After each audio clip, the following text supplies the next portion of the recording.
এবার এই যে আমরা নাম শুনছি যে ভোট যুদ্ধ, শুধু ভোট না, ভোট কি বলেন না কেন? আমরা কি বদরের যুদ্ধ দেখেছি? দেখি নাই। এবার সামনে দেখবেন, বদরের যুদ্ধ করার সময় আমরা ইতিহাসে পড়েছি বাবার বিরুদ্ধে সন্তান অস্ত্র নিয়ে দাঁড়িয়েছে, স্বামীর বিরুদ্ধে স্ত্রী দাঁড়িয়েছে। এই কথা বলেন না কেন? এবারও ভোট যুদ্ধে, যেহেতু বদর দেখেননি, দেখবেন এবার ভোট যুদ্ধে বাংলাদেশে ইসলাম থাকবে না যাবে, এই চিন্তা ভাবনা আসতেছে। সুতরাং এবারও দেখবেন অনেক সন্তান তার বাবার বিরুদ্ধে দাঁড়িয়ে গেছে, অনেক স্ত্রী তার স্বামীর বিরুদ্ধে দাঁড়িয়ে গেছে। এই কথা বলেন না কেন? কত মানুষ এই দেশে বিভিন্ন পীরের নামে কলঙ্ক, তারা এই আয়াতের পোড়া উল্টিয়ে দিয়েছে। তারা বলে কিয়ামতের দিন এক একজন পীর সাহেব নাকি লক্ষ লক্ষ মুরিদ নিয়ে আল্লাহর দরবারে আসবে। এটা মিথ্যা কথা। অকুল্লুহুম আতিহি ইয়াউমাল কিয়ামাতি ফারদা, কিয়ামতের দিন প্রতিটি মানুষ আল্লাহর সামনে দাঁড়াবে। কয়জন করি? আরো জোরে বলেন। সুতরাং কারো ওপরে ভরসা করে লাভ আছে? আমার বাবা বাঁচাবে, আমার পীর সাহেব বাঁচাবে, এটা মিথ্যা কথা। আপনাকে দাঁড়ানো লাগবে আল্লাহর সামনে স্রেফ একা। বলেন বলেন। হ্যাঁ, সাক্ষী একজন আসবে। এখানে আল্লাহ তিনটা ক্যাটাগরি দিয়েছেন বিচারের। প্রথমে আল্লাহ আপনাকে একাই ডাকবে, কেউ থাকবে না। দ্বিতীয় বিচারের স্টেপে আল্লাহ আপনাকে আর এবার একা ডাকবে না। রব্বুল আলামিন বলেন ইয়াউমা নাদউ কুল্লা উনাসিম বিইমামিহিম, এবার যে বিচার ব্যবস্থা করব, এবার আপনাকে ডাকা হবে আপনার নেতার সাথে। কার সাথে? ইমাম বা নেতার সাথে। দুনিয়াতে যারা আদর্শ মেনে চলতেন, এই লোকটা আপনার সামনে এসে দাঁড়াবে। এখানে যেহেতু সরাসরি নবীজির নামই উল্লেখ করা আছে, যে ইনা বিকা, আমি আল্লাহ আপনাকে হাজির করব। আমার প্রশ্ন হচ্ছে, এই 2025 সালে রাসূলুল্লাহ আমাদের কাছে আছেন? বলেন বলেন। তাহলে আমাদের পক্ষে সাক্ষী বা বিপক্ষে সাক্ষী দেবে কে? নবীজি এখন নেই, কিন্তু নবীর নায়েবরা আছে, উত্তরাধিকারী আলেম ওলামা। যে জামানায় যারা বাস করছেন, এই জামানায় যারা আলেম থাকবে, হক্কানি আলেম, এই আলেমরা কিয়ামতের দিন আল্লাহর সামনে দাঁড়িয়ে আপনার পক্ষে অথবা বিপক্ষে সাক্ষী দেবে। আমাদের দেশে তো একটা ভেজাল কথা আছে, যে সেই বলে আমি হক্কানি। হক্কানি হওয়ার জন্য তিনটা শর্ত মানা লাগে। কয়টা? এক নম্বরে আল্লাহর কালাম নিয়ে চিন্তা ভাবনা করা লাগে। দুই নম্বরে আল্লাহর কালামকে এই জমিনে কায়েম করার জন্য চেষ্টা করা লাগে। তিন নম্বরে নিষিদ্ধ কাজকর্ম থেকে সর্বাত্মক বেঁচে থাকার চেষ্টা করা লাগে। এই তিনটা গুণের আলেম বাংলাদেশে কম না বেশি? বলেন বলেন। হক্কানি আলেম বলে যারা দাবি করে, এই তিনটা গুণ পাওয়া লাগবে আগে, তারপরে সে হক্কানি আলেম। ইমাম ইবনে তাইমিয়া রহমতুল্লাহ আলাইহি বলেন, হক্কানি আলেম পাওয়া যায় পৃথিবীতে তিন জায়গায়। কোথায়? দরবারে, আস্তানায়। কোথায়? এক নম্বরে হক্কানি আলেম পাওয়া যায় মাটির নিচে। কোথায়? ইমাম আবু হানিফা হক্কানি আলেম ছিলেন না? কোথায় পাওয়া যাবে? মাটির নিচে। দুই নম্বরে হক্কানি আলেম পাওয়া যায় জালেমের জেলখানায়। কি কথা বলেন না কেন? আমি এটা বানাচ্ছি। তিন নম্বরে জিহাদের ময়দানে। জিহাদের ময়দান মানে শুধুমাত্র তরবারি নিয়ে আর বোম নিয়ে ছুটে চলা না। ইসলামকে সর্বোচ্চ জায়গায় পৌঁছিয়ে দেওয়ার জন্য প্রাণান্তকার যে চেষ্টা করা হয়, ওইটার নাম জিহাদ। ওইটা করার জন্য যে যেই ময়দানে কাজ করছে, ওইটা জিহাদের ময়দান। এই আয়াতের ব্যাখ্যা অনুযায়ী আল্লাহ তাআলা জানাতে চেয়েছেন, হে নবী, দিন কায়েমের জন্য আমি আল্লাহ সবাইকে মনোনীত করি না। যে লোকটা মন থেকে আমি আল্লাহর দিকে ফিরে আসতে চাই, তাকে একামতে দিনের জন্য আমি আল্লাহ নির্বাচিত করি, মনোনীত করি, পছন্দ করি। আমার ডানে বামে পেছনে যারা আছে, সবগুলো একামতে দিনের খাদেম। কি কথা বলো না কেন? ওনারা খেদমতে দিন যেমন করে, একামতে দিনেরও কর্মী। খেদমতে দিন যারা করবে তাদেরকে আমি মনোনীত করেছি, এ কথা আমি কোরআনে পাইনি। কিন্তু একামতে দিন যারা দুনিয়াতে পালন করবে এরা এমনি পারবে না, এদেরকে আল্লাহ নিজে মনোনীত করেন এবং নির্বাচিত করেন। এই হিসাবে এগুলো যেহেতু একামতে দিনের সব খাদেম কর্মী, আমি আল্লাহর কাছে দোয়া করছি আয়াত অনুযায়ী, যেহেতু তার নিজের ঘোষণা, এরা অবশ্যই মন থেকে আল্লাহর দিনের দিকে ফিরে এসেছে, নয়তো আল্লাহ তাদেরকে নির্বাচিত করতেন না। দুনিয়া শুধু না, কিয়ামতে যেদিন আল্লাহ হাজির করবেন কাতারে কাতারে, নবীদের কাতার, সিদ্দিকদের কাতার, শহীদদের কাতার, সালিহিনদের কাতার, আল্লাহ যেন এই মানুষগুলোকে ওই কাতারের যে কোনো কাতারে দাঁড় করিয়ে দেন। সামনে বসা মুসলমান ভাইরা, পর্দার আড়ালের বিভিন্ন জায়গায় দেখতে পাচ্ছি মা এবং বোনেরা আছে। আমরা সবাইকে নিয়ে সিরাত অনুষ্ঠানে শুকরিয়া আদায় করছি এই পড়ন্ত বিকেলে। আলহামদুলিল্লাহ। আমরা জেলা আমিরের কাছে কিছু কথা শুনছিলাম, উনি বলছিলেন আল্লাহর আইন চাই সৎ লোকের। বিশ্বনবী এই যে 17 বছরে একটা দল বানিয়েছিলেন, একটা সংগঠন, হিলফুল ফুদুল, শান্তির সঙ্গ। 40 বছর পর্যন্ত একাধারে তিনি চেষ্টা চালিয়েছিলেন যে শান্তি দেওয়া যায় কিনা, কিন্তু কাঙ্ক্ষিত শান্তি তিনি দিতে পারেন। এই এদিকে তাকা, একাধারে 23টা বছর চেষ্টা চালিয়ে দেখলেন যে না, ফল জিরো, কিছুই হয়নি। এই একই মানুষ 40 বছরে কোরআনটা হাতে পেয়ে 63 বছর পর্যন্ত, এটাও 23, আগেরটাও 23, পরেরটাও কি, তার জীবনের যে কর্মকাণ্ড এই 23 কিন্তু।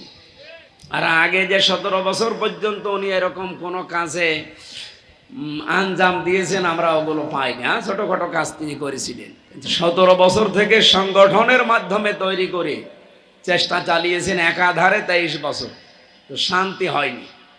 শান্তি হয়েছিল আবার 23 বছরে হাতে কোরআন ছিল। কে ছিল বলেন তো? এই যে প্রথম 23 বছরে তিনি কিন্তু চিন্তা করেছিলেন যে আমি এত চেষ্টা করি, এত দলের লোক ভেড়িয়েছি যুবকদেরকে, শান্তি আসে না কেন? উনি এই হেরা গুহায় যে ধ্যান করে বলে, আমরা বলি যে ধ্যান করেছিলেন, উনি কি চোখ বন্ধ করে বসেছিলেন পীর সাহেবের মতো? না, উনি চিন্তা করছিলেন যে শান্তি আসে না কেন। এটা সিরাত ইবনে হিশামের ভেতরে পাবে। ঐতিহাসিক যারা তারা লিখেছেন শান্তি না পাওয়ার কারণ তিনি আবিষ্কার করলেন 42টা। কয়টা? আপনারা আছেন তো? উনি দেখলেন যে 23 বছর চেষ্টা চালালাম, কিছু হইল না কেন দেখি তো। হেরা গুহায় গিয়ে তিনি চিন্তা করলেন, ধ্যান করলেন, যেটা বলি আমরা। তিনি 42টা লোক পেলেন পুরা আরব জাহানের ভেতরে, যে এই 42টা লোকের কারণে আসলে আমার যে সঙ্গ, আমি যে চেষ্টা চালাই, শান্তি আসে না, মাত্র 42টা লোকের কারণে। পুরা আরব জাহানে ওই সময় 36টা গোত্র ছিল, বংশ, গোত্র যাই বলেন। কয়টা বলেন তো? 36টা। আমি এই ঐতিহাসিক এই প্রেক্ষাপটের সাথে এই বাংলাদেশের 56,000 বর্গ মাইল আমি একটু মিলিয়েছি। একটু চিন্তা ভাবনা করে এই যে আজকের বিশ্ব যে বইটা আছে, এখান থেকে চিন্তা করলাম আমাদের দেশে তো 54 বছর হয়ে গেল, শান্তি আসে না কেন? ওই জামানায় গোত্র ছিল কয়টা? গোত্র বলেন, বংশ বলেন, যা বললে বোঝেন আপনারা। বড় বড় বংশ ছিল নাম করা 36টা। ওই 36টা বংশের এক একজন লিডার ছিল, সর্দার ছিল, দলপতি ছিল। এ পর্যন্ত বুঝেছেন কিনা বলেন? আমাদের বাংলাদেশে আপনি তাকান, আমি 3 দিন 4 দিন আগেও দেখলাম আমাদের দেশেও 36টা। আল্লাহ একেবারে খাপের খাপ মিলিয়ে দিয়েছে। 36টা বংশ আছে নাম করা, ছোটখাটো থাকতে পারে।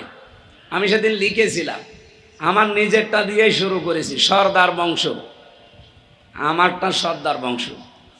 এরপরে খান বংশ আছে, মণ্ডল আছে, বিশ্বাস আছে, হাওলাদার আছে, শেখদার আছে, এরপরে চাকলাদার আছে, মাতব্বর আছে। এরকম নেই? আমি সব নোট করেছি, 36টা পেয়েছি আমি।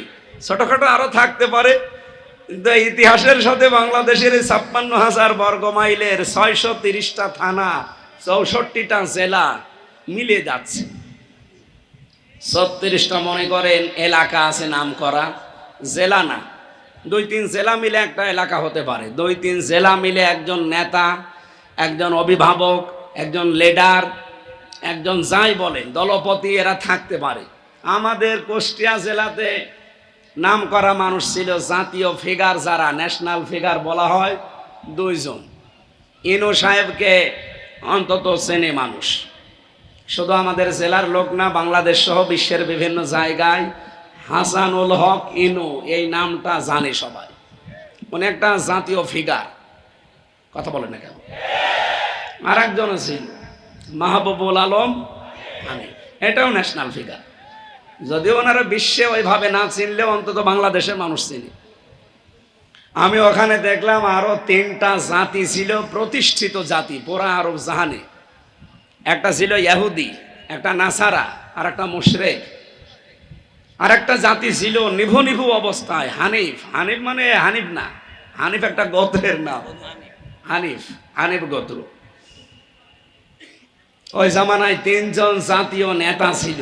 3টা যেহেতু বড় বড় জাতি ছিল, জাতির জাতীয় নেতা ছিল 3 জন। ইহুদিদের জাতীয় নেতার নাম ছিল মারহাব, খ্রিস্টানদের জাতীয় নেতার নাম ছিল মুখাইরে, মুশরিকদের জাতীয় নেতার নাম ছিল আবু জেহেল।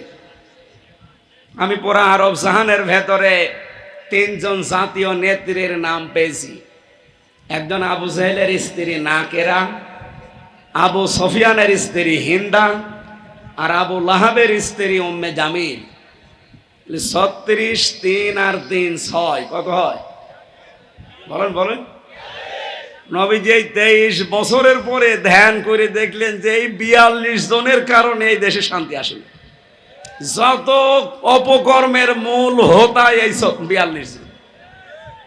এই যে আমাদের দেশ থেকে দাদাদের দেশে অথবা মায়ানমারে অথবা আশপাশে যদি কোনো বর্ডার তো আর নেই, এই 2টাই আছে। এখানে চলে যায় এই দেশ থেকে দস্তা, তামা, সোনা, রূপা, আর ওখান থেকে আসে ডাল। তাও তো খাওয়া ডাল না, ফ্যান্সি ডাল। এরপরে বাবা, ইয়াবা, আরো যা আসে বলার মতো না। বলেন তো এগুলো পাচার করছে কি আবুল হাসেম স্যার, আফজাল স্যার? পাচার করছে ওই 42 জনের যে কেউ। আপনি খোঁজ খবর নিয়ে দেখেন, এর সাথে ডাইরেক্ট ইনডাইরেক্ট জড়িত ওই 42 জন। এর ভেতরে কক্সবাজার থেকে আরম্ভ করেন, কক্সবাজারের টেকনাফ থেকে শুরু করে তেতুলিয়া পর্যন্ত এই 1150 কিলোমিটার আমি হিসাব করে মিলালাম যে একেবারে 42 জনই। টেকনাফে বদি, আব্দুর রহমান বদি, ও তো বাবার ব্যবসা করে, ওই দেশ থেকে নিয়ে আসে আর এই দেশের এই 64 জেলায় সাপ্লাই দেয়। এরপরে চট্টগ্রামে একজন আছে, আমি নাম নিলাম না তার। এরপরে কুমিল্লাতে আছে, এরপরে ওদিকে সিলেটের দিকে যাবেন, বর্ডার আছে। আমাদের কুষ্টিয়াতেও আছে। আমি কয়েকদিন আগে, তিনি এখন দেওয়ালের ভেতরে আছে, ওনার নাম না নেওয়াই দরকার নেই। এই যে 42 জনের সাথে আমি মিলিয়ে দেখলাম বাংলাদেশে তাহলে জাতীয় নেতা আমাদের দেশে কারা? বঙ্গবন্ধু, জিয়াউর রহমান আর এরশাদ। এই কথা বলছেন না কেন? জাতীয় নেত্রী হাসিনা, খালেদা আর রওশন এরশাদ। বলেন এই যে আমি বাকিগুলোর নামও নিতে পারতাম, সব লিখিছে, কিন্তু বলতে পারছি না। এই 42 জন মিলছে না মিলছে না? আমরা এই 54 বছর পরে এই মানুষটাকে আপনি এখন ওই হেরা গুহায় লাগিয়ে দেন, উনি ধ্যান করে এইটাই বলবে যে এই মূল অপকর্মের যত কিছু হচ্ছে এই দেশে এই 42 জন দায়ী। নবীজি চিন্তা করলেন এই 42 জনের মাথা থেকে খাবারের ঝড়ি নামিয়ে এই আবু বকরের মতো মানুষ, ওমরের মতো মানুষের মাথার উপরে যদি দেওয়া যায়, আগে তো না খেয়ে মরতো, এখন আর খাবার নিয়ে পারবে না। এটা হয়েছিল না আমি বানিয়ে বলছি? পঞ্চম খলিফার সময় হয়নি? জাকাতের টাকা নিয়ে 7 দিন একটা লোক ঘুরেছে, একটা লোক পায়নি যে জাকাত দেবে। আমাদের দেশেও এটা সম্ভব, শুধুমাত্র ওই 42 জন পাল্টিয়ে এইরকম 42 জন তৈরি করে দেন। 5 বছর লাগবে না, 2 বছরের ভেতরে বাংলাদেশ স্বয়ং সম্পূর্ণ হয়ে দাঁড়াবে, শুধু দুর্নীতি মুক্ত হবে আর খাদ্যে ভেজাল বন্ধ হবে। আমি যে হিসাবটা ঐতিহাসিক প্রেক্ষাপট নিয়ে মিলালাম, একেবারে ভুল নাকি? আমার তো মনে হচ্ছে যে মিলে যাচ্ছে। এবার আমরা ঠিক এইটা করতে চাই। নবীজি এবার কোরআন হাতে নিয়ে এই 23 বছরে যেটা করেছিলেন আমরা ওইটা করতে চাই, আর ওইটার নাম হবে নবীওয়ালা কাজ। আমরা এদেশ সহ বিশ্বে বহু মানুষ দাবি করি যে আমরা নবীওয়ালা কাজ করছি। না ভাই, উনি নবী হয়েছিলেন 40 বছর বয়সে। বলেন 1 থেকে 40, এই 40 বছরে পুরা আরব জাহানে ওনাকে কেউ নবী বলে ডাকতো? বলেন বলেন, কি বলতো? আব্দুল্লাহ, মোহাম্মদ ইবনে আব্দুল্লাহ বলতো, এতটুকুই শেষ। হ্যাঁ, বেশি মানুষ বলতো আলামিন আর সাদিক, এরকম বিভিন্ন নাম দিত, কিন্তু কেউ বলে না যে উনি মোহাম্মদুর রাসূলুল্লাহ। এই শব্দটা বলেছে কবে? যখন তার বয়স 40, তিনি কোরআনে কারিম পেয়েছিলেন। ওখান থেকে যখন নেমে আসলেন, স্ত্রীর কাছে এসে বলেছিলেন সাম্মিলুনি সাম্মিলুনি ইয়া খাদিজা, হে খাদিজা আমি ভয় পেয়েছি, আমাকে ঢেকে দাও। উনি কাঁপছিলেন। কুমার খালি বাঁশি, যেহেতু মেয়েরা এসেছেন, এই মা বোনেরা এদিকে তাকাবেন, আপনার জন্য 2 মিনিট। হযরতে খাদিজাতুল কুবরা ওই দিন তার স্বামীর জন্য 5টা কথা বলেছিলেন। আজকে বিশ্বে কোনো স্ত্রী যদি তার স্বামীর জন্য এই 5টা কথা বলতে পারে, ওই স্বামী উত্তম স্বামী। 1 নম্বরে হাদিস, হযরতে খাদিজা বললেন কাল্লা আল্লাহি লা ইউখজিকাল্লাহু আবাদান, কখনোই না হে আবুল কাসেম, কাসেমের পিতা, আপনাকে কখনোই আল্লাহ ভয় দেখাতে পারে না। যেটা রেকর্ড হচ্ছে সারা পৃথিবী এখন যাচ্ছে, সবাইকে উদ্দেশ্য করে বলছি, হযরতে খাদিজা যে বাক্য বললেন, এতটুকু একটা বাক্য, আল্লাহি কাল্লা লা ইউখজিকাল্লাহু আবাদান, এতটুকু বাক্যের ভেতরে হযরতে খাদিজা আল্লাহর নাম বললেন 2 বার। কয়বার? কাল্লা কখনোই না, আল্লাহি আল্লাহর কসম, লা ইউখজিকাল্লাহু আবাদান, এতটুকু বাক্য আল্লাহর নাম কয়বার? বলেন বলেন। আমার প্রশ্ন, খাদিজা কি ওই সময় মুসলমান? না, কারণ এখনো ইমানের দাওয়াত পাননি। উনি এখনো মুসলমান হননি। হ্যাঁ, উনি শিরিক করেননি, উনি তো হানিফ নামে একটা গোত্র বললাম না, নিভু অবস্থায় ছিল। হযরতে খাদিজা, আবু বকর সিদ্দিক এবং ওয়ারাকা ইবনে নওফেল, এরকম কিছু মানুষ এই ধর্মের অনুসারী ছিল। তারা জীবনে শিরিক করতো না, কিন্তু তারা ঈমানও আনে নাই। খাদিজা এতটুকু বাক্যের ভেতরে ঈমান আনার আগে আল্লাহর নাম বলেন 2 বার। আর আমরা অনেক মুসলমান মা বোনদেরকে শুনি, ওরা কথা বলতে গেলে আল্লাহর নাম না, অন্য কিছুর নাম সামনে নিয়ে আসে। আমি ওই নামটা নিলাম না।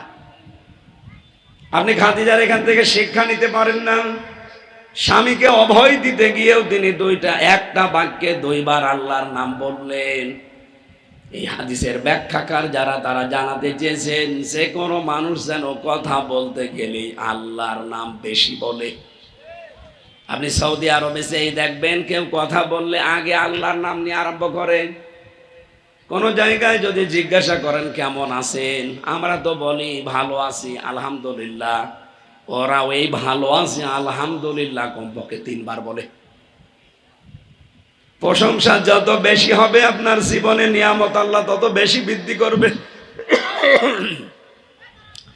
আমার এই বাক্যের ভেতরে কয়েকটা শিক্ষা ছিল। আমার যেহেতু সময়, আমি আরেক জায়গায় যাব, সেই ফরিদপুর শহীদ আব্দুল কাদের মোল্লা রহমতুল্লাহ আলাইহি, ওনার কবরে যাব। ওনার পাশে আজকে মাহফিল, ওখানে আসার পরে এই জন্য শেষ করেই চলে যাব। 2 নম্বরে খাদিজা বলেছিলেন ইন্নাকা লা তাসিলুর রহিমা, হে আবুল কাসেম আপনি ভয় পাবেন না, আপনাকে আল্লাহ কখনো ভয় দেখাতেই পারে না। জিন ভূত পরি এগুলো আপনার সামনে আসবে না। কারণ কি? কারণ আপনি আত্মীয়তার সম্পর্ক ঠিক রাখেন। আপনি তো মানুষের রক্তের সম্পর্ক নষ্ট করেন না। কি বুঝলেন এখান থেকে? যার দ্বারা মানুষের সম্পর্ক নষ্ট হয় না, বিশেষ করে আত্মীয়তার সম্পর্ক, রক্তের সম্পর্ক ঠিক থাকে, তাকে পৃথিবীতে কেউ ভয় দেখাতে পারে না। আমরা যেগুলো নষ্ট করে ফেলি, এই জন্য আমাদের ট্রাকের চাকা নষ্ট হলে আমরা ভয় পাই। খাদিজা বলছে আপনি ভয় পাবেন না, জিন পরি ভূত এগুলো কিচ্ছু না, আপনাকে কোনোদিন আল্লাহ ভয় দেখাতে পারে না, কারণ আপনি আত্মীয়তার সম্পর্ক ঠিক রাখেন। অথচ এই পয়েন্টটায় কথা বলতে গেলে অনেক মেয়ে লোক ধরা খায়। আজ হাজারো মেয়ে লোকের কারণে আমরা পুরুষেরা আমাদের রক্তের সম্পর্কগুলো ঠিক রাখতে পারি না। এই রোগে রোগী আছেন কারা? হাত তোলেন তো। একজন মুরব্বী মানুষ, আপনার দরকার নেই না, আছি হাজারো মানুষ। আমরা 100 জনের 98 জন এই রোগে এখন রোগী হয়ে আছি। আমরা চাই আমাদের রক্তের সম্পর্কগুলো ঠিক থাকুক, কিন্তু পরিবারে মেয়েদের জন্য পারা যায় না। কথা বলেন না কেন? আপনি খাদিজার মতো হতে পারেননি এখনো। নবীজির জীবনী শুনতে এসেছেন, এটা নবীর জীবনে ছিল। এরকম একটা একটা করে তিনি 5টা কথা বলেছিলেন স্বামীকে। আপনি তো একটাও বলার যোগ্যতা রাখেন না, আর আপনার ভেতরে নেই। আমরা খাদিজাতুল কুবরাকে অনুসরণ করার জন্য আহ্বান জানাচ্ছি। মেয়েদেরকে যেন আল্লাহ তৌফিক দান করেন, জোরে বলেন আমিন। সম্মানিত ভাইরা, আমার একটা তেলাওয়াতকৃত আয়াত ছিল, আমি সব বাদ দিয়ে দিলাম। আমি 5-7 মিনিটের ভেতরে বিদায় নিয়ে চলে যাব। সূরা নিসা, মেয়ে লোক নিয়ে একটা সূরা আল্লাহ নাজিল করেছেন, বিশাল সূরা, 176টা আয়াত আছে। মাত্র এক আয়াত পড়েছি, 41 নম্বর আয়াত। আল্লাহ একটা আফসোস করার জন্য একটা শব্দ ব্যবহার করলেন প্রথমে, ফাকাইফা ইযা জিনা মিন কুল্লি উম্মাতিন বিশাহিদ। আল্লাহ বলেন কেমন হবে।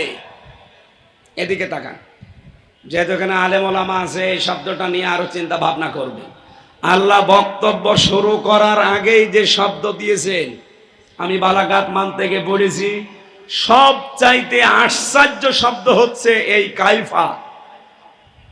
পরা কোরআন শরীফের ভেতরে যেখানে আপনি কাইফা দেখবেন দাঁড়িয়ে যাবেন, থমকে চিন্তা করবেন যে এখানে এমন একটা শব্দ আল্লাহ ব্যবহার করলেন, কাইফা, মানে আল্লাহও বিশ্বাস করতে চায় না। পরা কোরআনের ভেতরে প্রায় 27 জায়গার উপরে আমি পেয়েছি। এখানে আমি কয়েকটা লিখেছি। সূরা নিসার 21 নম্বর আয়াতে পাবেন, ওয়া কাইফা তাখুযুনাহু ওয়া ক্বাদ আফদা বা'দুকুম ইলা বা'দিন ইলা আখির আয়া, কাইফা তাকফুরুনা বিল্লাহি ওয়া কুনতুম আমওয়াতান। সূরা বাকারা 28 নম্বর আয়াতের প্রথম অংশে আছে। সূরা মায়েদার 81 নম্বরে আছে, ওয়া কাইফা খাফু মা আশরাকতুম। এরকম প্রায় 26 থেকে 27 জায়গায় আছে এই শব্দ দিয়ে আয়াত। মানে কাইফা শব্দ কোন আয়াতের আগে যদি ব্যবহার করা হয়, মুফাসসিরিন ইকরাম বলেন যে শব্দটা আল্লাহ বিশ্বাস করতে চান না, মানে আল্লাহরও বিশ্বাস হয় না যে এটা হতে পারে। আল্লাহ এই যে কাইফা তাকফুরুনা বিল্লাহি ওয়া কুনতুম আমওয়াতান দিয়েছেন, যে মানুষ আমার সাথে কুফরি করে, আমার সাথে নাফরমানি করে, কি করে করে, অথচ তারা মৃত ছিল। হালাতা আলাল ইনসানি হাইনুম মিনাদ দাহরি লাম ইয়াকুন শাইআম মাযকুরা। এ পৃথিবীতে আসার আগে উল্লেখ করব এমন কোন জিনিস তুমি ছিলে না।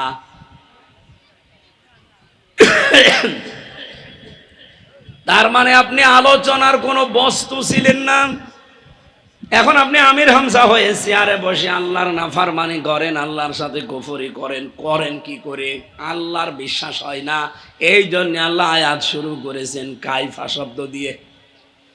আমার আজকের তেলাওয়াত কি আয়াত, যেহেতু সূরা নিসার 41 নম্বর আয়াত, রব্বুল আলামিন এখানে জানিয়েছেন ফা কাইফা, অতঃপর কেমন হবে, ইদা জিনা মিন কুল্লি উম্মাতিন, যখন আমি আল্লাহ নিজে প্রত্যেকটি উম্মত থেকে একজন করে হাজির করব আমার সামনে, বিশাহিদিন, এবং একজন সাক্ষী নিয়ে আসা হবে, জিনা বিকা, এবং আমি নিজে আল্লাহ দায়িত্ব নিয়ে, এখানে ফাইল বা কর্তা আল্লাহ নিজে, আমি আল্লাহ নিজে নিয়ে আসব, হে নবী আপনাকে আলা হাউলাই শাহিদা, এই প্রত্যেকটি জন বা উম্মতের উপরে সাক্ষী হিসাবে আপনাকে আমি নিয়ে আসব। আয়াতটা পড়ার পরে আমার ভেতরে চিন্তা, এই কিয়ামতের দিন আল্লাহ আমাকে যখন তার সামনে দাঁড় করাবে, আমি আল্লাহর সামনে একা একা দাঁড়াবো। কয়জন? আরো জোরে। কত মানুষ এই দেশে বিভিন্ন পীরের নামে কলঙ্ক, তারা এই আয়াতের পোড়া উল্টিয়ে দিয়েছে। তারা বলে কিয়ামতের দিন এক একজন পীর সাহেব নাকি লক্ষ লক্ষ মুরিদ নিয়ে আল্লাহর দরবারে আসবে। এটা মিথ্যা কথা। অকুল্লুহুম আতিহি ইয়াউমাল কিয়ামাতি ফারদা, কিয়ামতের দিন প্রতিটি মানুষ আল্লাহর সামনে দাঁড়াবে। কয়জন করি? আরো জোরে বলেন। সুতরাং কারো ওপরে ভরসা করে লাভ আছে? আমার বাবা বাঁচাবে, আমার পীর সাহেব বাঁচাবে, এটা মিথ্যা কথা। আপনাকে দাঁড়ানো রাখবে আল্লাহর সামনে স্রেফ একা। বলেন বলেন। হ্যাঁ, সাক্ষী একজন আসবে। এখানে আল্লাহ তিনটা ক্যাটাগরি দিয়েছেন বিচারের। প্রথমে আল্লাহ আপনাকে একাই ডাকবে, কেউ থাকবে না। দ্বিতীয় বিচারের স্টেপে আল্লাহ আপনাকে আর এবার একা ডাকবে না। রব্বুল আলামিন বলেন ইয়াউমা নাদউ কুল্লা উনাসিম বিইমামিহিম, এবার যে বিচার ব্যবস্থা করব, এবার আপনাকে ডাকা হবে আপনার নেতার সাথে। কার সাথে? ইমাম বা নেতার সাথে। দুনিয়াতে যারা আদর্শ মেনে চলতেন, এই লোকটা আপনার সামনে এসে দাঁড়াবে। এখানে যেহেতু সরাসরি নবীজির নামই উল্লেখ করা আছে, জিনা বিকা, আমি আল্লাহ আপনাকে হাজির করব। আমার প্রশ্ন হচ্ছে, এই 2025 সালে রাসূলুল্লাহ আমাদের কাছে আছেন। বলেন বলেন। তাহলে আমাদের পক্ষে সাক্ষী বা বিপক্ষে সাক্ষী দেবে কে? নবীজি এখন নেই, কিন্তু নবীর নায়েবরা আছে, উত্তরাধিকারী আলেম ওলামা। যে জামানায় যারা বাস করছেন, এই জামানায় যারা আলেম থাকবে, হক্কানি আলেম, এই আলেমরা কিয়ামতের দিন আল্লাহর সামনে দাঁড়িয়ে আপনার পক্ষে অথবা বিপক্ষে সাক্ষী দেবে। আমাদের দেশে তো একটা ভেজাল কথা আছে, যে সেই বলে আমি হক্কানি। হক্কানি হওয়ার জন্য তিনটা শর্ত মানা লাগে। কয়টা? এক নম্বরে আল্লাহর কালাম নিয়ে চিন্তা ভাবনা করা লাগে। দুই নম্বরে আল্লাহর কালামকে এই জমিনে কায়েম করার জন্য চেষ্টা করা লাগে। তিন নম্বরে নিষিদ্ধ কাজকর্ম থেকে সর্বাত্মক বেঁচে থাকার চেষ্টা করা লাগে। এই তিনটা গুণের আলেম বাংলাদেশে কম না বেশি? বলেন বলেন। হক্কানি আলেম বলে যারা দাবি করে, এই তিনটা গুণ পাওয়া লাগবে আগে, তারপরে সে হক্কানি আলেম। ইমাম ইবনে তাইমিয়া রহমতুল্লাহ আলাইহি বলেন, হক্কানি আলেম পাওয়া যায় পৃথিবীতে তিন জায়গায়। কোথায়? দরবারে, আস্তানায়। কোথায়? এক নম্বরে হক্কানি আলেম পাওয়া যায় মাটির নিচে। কোথায়? ইমাম আবু হানিফা হক্কানি আলেম ছিলেন না? কোথায় পাওয়া যাবে? মাটির নিচে। দুই নম্বরে হক্কানি আলেম পাওয়া যায় জালেমের জেলখানায়। কি কথা বলেন না কেন? আমি এটা বানাচ্ছি। তিন নম্বরে জিহাদের ময়দানে।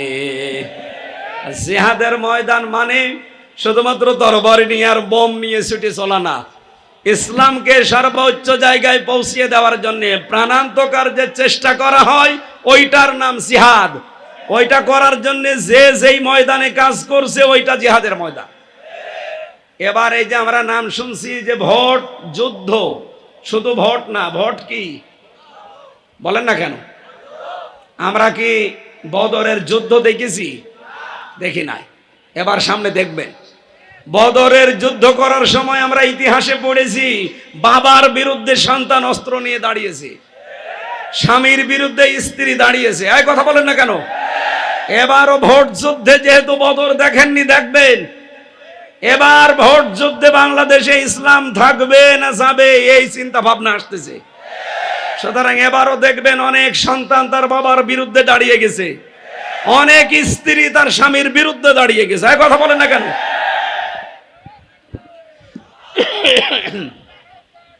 এই জন্য হক্কানি আলেম জিহাদের ময়দানে যেহেতু পাওয়া যায়, জিহাদের ময়দান সামনে আসবে, কিয়ামত পর্যন্ত জিহাদ চলতে থাকবে। আল জিহাদু মাদিন ইলা ইয়াউমিল কিয়ামা, জিহাদ শেষ হয়ে যায়নি, কিয়ামত পর্যন্ত চলবে।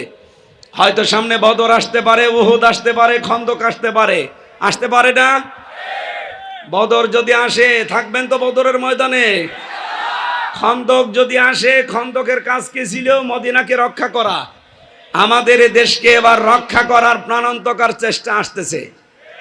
সুসংবাদ দিচ্ছে, সারা বিশ্ব থেকে এখন যারা মোড়ল, আপনারা দেখতে পাচ্ছেন না, বাংলাদেশ জামাত ইসলামের যারা কেন্দ্রীয় নেতৃবৃন্দ আছে, দফায় দফায় বৈঠক চলছে। কারণ সারা বিশ্বে এখন একটা গোপন বার্তা চলছে যে এই দেশে অন্তত রাষ্ট্রীয় ক্ষমতায় যাওয়ার কাছাকাছি একামতে দিন যারা পালন করছে তাদের দ্বারা। আমি একটা হাদিস পড়েছিলাম না মুসলিম শরীফ থেকে, ফাত্তাবিউস সিরাতাল আযম, নবীজি বলেন যখন দেখবা যে এই দলের দ্বারা ইসলাম কায়েম খুব তাড়াতাড়ি সম্ভব, তোমাদের আদেশ দিলাম ফাত্তাবিউস সিরাতাল আযম, তাদের অনুসরণ করবা, তাদের পেছনে থাকবা। বাংলাদেশে আজ ৭৩টার উপরে দল। আপনার বিবেককে বলেন, এই দেশে এখন ইসলাম কায়েম করার কাছাকাছি কোন দল আছে আপনি বলেন। যেই দল আপনার মনে হয় আপনাকে নবীর নির্দেশ দিয়ে গেলাম, আপনি সেই দলের সাপোর্ট করবেন, পেছনে থাকবেন, ইত্তেবা করবেন, অনুসরণ করবেন। আল্লাহ এই সিরাত অনুষ্ঠান থেকে এগুলো নিয়ে কায়েম করার তৌফিক দিন। যেহেতু কিয়ামতে নবীর সামনে দাঁড়ানো লাগবে, এজন্য তার জীবন চরিত্র অনুসরণ করে এমন ভাবে তৈরি হতে চাই কিয়ামতে দাঁড়ালে যেন আমরা অপমান না হই।